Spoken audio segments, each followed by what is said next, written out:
Alhamdulillah wahda wa salatu wa salamu ala man la nabiyya ba'dah. Amma ba'd.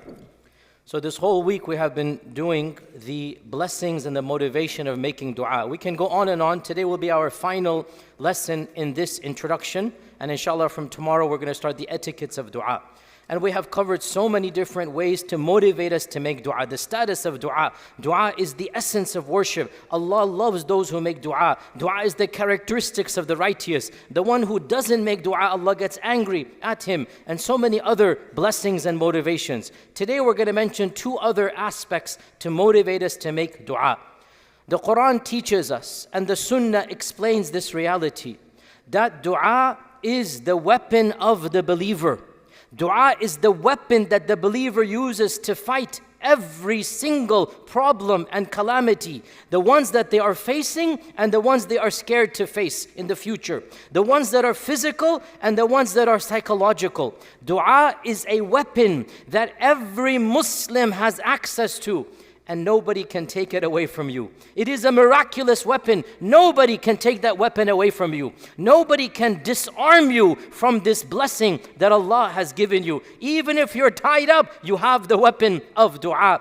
And this weapon does not need extensive training. This weapon does not require years of expertise. No, all of us can become masters of dua if we know how to make dua. Look at how many different stories in the Quran mention that people, prophets, were in difficult times and they made dua to use as a weapon to be saved from those times. For example, Nuh alayhi salam, and he had political problems, he had social problems, his ummah wanted to kill him, his people wanted to execute him, and Allah subhanahu wa ta'ala says, وَنُوحًا إِذْ نَادَى مِن قَبْلُ فَاسْتَجَبْنَا لَهُ. And Nuh, he made dua to Allah subhanahu wa ta'ala way before, in the eons gone by, min qablu, because Nuh is very early in history. وَنُوحًا إِذْ نَادَى مِن قَبْلُ فَاسْتَجَبْنَا لَهُ وَنَجَّيْنَاهُ وَأَهْلَهُ مِنَ الْكَرْبِ الْعَظِيمِ. And we saved him and his family from the great tragedy. So when he, meaning the flood, so when he made dua to Allah, Allah subhanahu wa ta'ala saved him and his family. Look at Ayub alayhi salam. Ayub, whom Allah tested like hardly any other person in history has been tested. Ayub lost all of his children. Ayub lost all of his wealth. Ayub was afflicted with some of the worst diseases like leprosy, and he lived on his own away from the city. He became somebody that nobody wanted to be close to. And Allah subhanahu wa ta'ala says, what weapon did he use?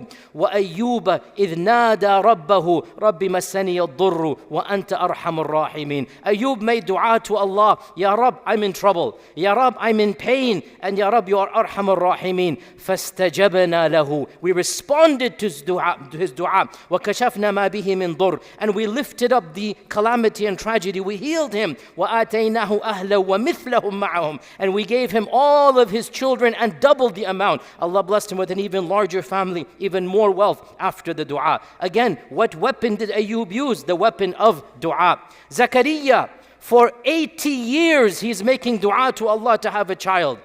وَأَيُّوبُ وَزَكَرِيَّا إِذْ نَادَى رَبَّهُ رَبِّ لَا تَذَرْنِي فَرْدًا. By the way, look at every ayah. وَأَيُّوبَ وَنُوحًا إِذْ نَادَى. Every time when they made nida to Allah, فَاسْتَجَبْنَا. Every single ayah, Allah is saying they were in trouble. They called out to Allah and Allah responded to them. So Zakaria, he's over 100 years old. So for 80 years, he's making dua to Allah. And this shows us you never lose hope in Allah's dua. He is too old to have a child. His wife is too old to have a child. He still does not stop dua, because dua is done till your ruh leaves your body. You never stop making dua. وَزَكَرِيَّا إِذْ نَادَى رَبَّهُ رَبِّ لَا تَذَرْنِي فَرْدًا وَأَنْتَ خَيْرُ الْوَارِثِينَ.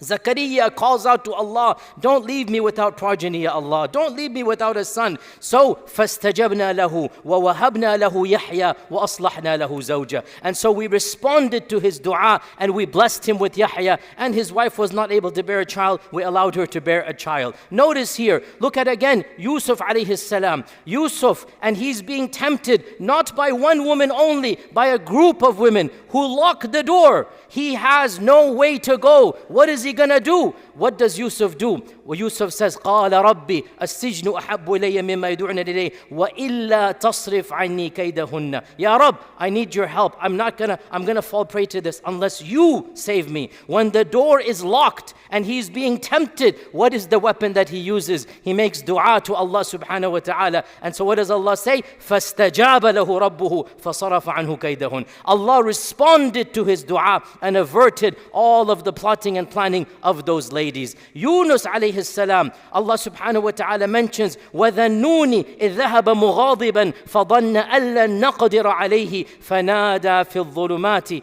أَن لَّا إِلَهَ إِلَّا أَنْتَ سُبْحَانَكَ إِنِّي كُنتُ مِنَ الظَّالِمِينَ فَاسْتَجَبْنَا لَهُ. By the way, notice, nada istajaba, nada istajaba. Every single time. وَنُوح, when the whale swallowed him up, and he calls out from the darkness of the night and the darkness of the ocean and the darkness of the whale. He was in three darknesses: the darkness of the night, the darkness of the ocean, the darkness of the whale. And he has no weapon, he has no way out other than dua. وَنَادَى فِي الظُّلُمَاتِ. Utter darkness, that is the light. The dua became the light. And he makes dua to Allah from the depths of the whale. And what does Allah say? فَاسْتَجَبْنَا لَهُ وَنَجَّيْنَاهُ مِنَ الْغَمِّ.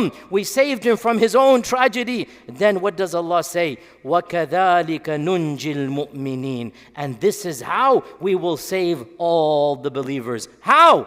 Through the mechanism of dua. How will Allah save you from your own tragedies? How will Allah cure your sick? How will Allah bless you with miracles when the world shuts its doors? When there is no hope, then you turn to Allah subhanahu wa ta'ala, and through the mechanism of dua, dua becomes your weapon, and dua can be used for all of these different scenarios and more. And one final point, inshaAllah ta'ala, that will incentivize us. And again, we could go on, but we have to move on to the next subject, which is the etiquettes of dua tomorrow. One final point, and this is one of the biggest blessings of dua.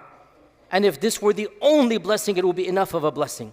One of the biggest blessings of dua is that dua allows us to form a stronger, better, more powerful relationship with Allah subhanahu wa ta'ala. Dua gives us courage when the world makes us feel hopeless. Dua gives us light when the world is in darkness. Dua gives us sabr when the world has shut all of its doors. Dua is the way out for us. Dua allows us to develop a new ta'alluq, a new relationship with Allah subhanahu wa ta'ala. And in fact, this is referenced in the Quran itself when Allah Azza wa Jalla says, the very verse that is the theme of our entire month is that when my servants ask you about me, I am qareeb. Meaning, when you make dua, O Muslim, listen to this. When you make dua properly, you will feel the qurb of Allah subhanahu wa ta'ala. Nothing will allow you to appreciate the closeness of Allah more better than dua. When you make dua, all of a sudden you will feel Allah is qareeb. Dua is the mechanism for you to have that relationship with Allah subhanahu wa ta'ala. And again, we always mention this because this is the reality. Look at our brothers and sisters in Gaza. Wallahi, I think any one of us, may Allah protect us, if we were in that situation, we would go wild, we'd go crazy, we'd go mad. How are they not only keeping their sanity, but they're keeping their optimism, their hope? Listen to their interviews. Look at what the mothers of Gaza say when they're burying their children. This is the power of dua in their lives. It gives them hope and optimism. They have something to look forward to. This is what dua does. And Ibn Qayyim has a beautiful passage. The summary of it is that he said, once I went through a tragedy in my life and I started making dua to Allah subhanahu wa ta'ala. And in the course of making dua, he said, I discovered a new relationship with Allah, or I should say, I reached a level of relationship with Allah that I had never had before. And I felt the sweetness of ibadah in that tragedy that I had never felt before. My iman in Allah went to heights that I never had before. Then Ibn Qayyim says, I realized I began appreciating that qurb, that closeness with Allah that I never had before. And I realized if Allah answers my dua, I would lose that qurb that I'm feeling right now. And so secretly, Ibn Qayyim saying, even as I'm making dua, secretly I desired for a delay in response so that I could continue my precious relationship with Allah subhanahu wa ta'ala. I began to appreciate that relationship more than the asking of my dua. And deep down inside, I would rather this relationship continue, because I know that when Allah answers that dua, that strong ta'alluq that I'm feeling now, it's not going to be as strong. And this is what happens when the salihin, when the righteous, they discover the power of dua. Dua allows you to soar to new heights. In fact, I could even ask all of you to go back to your own lives and ask yourself, when did I feel the closest to Allah, the strongest to Allah? When did I feel the qurb of Allah? And in all likelihood, 9 out of 10 of you would give me a time frame in which actually life was difficult. Life was not easy, yet you discovered the sweetness of Iman through dua.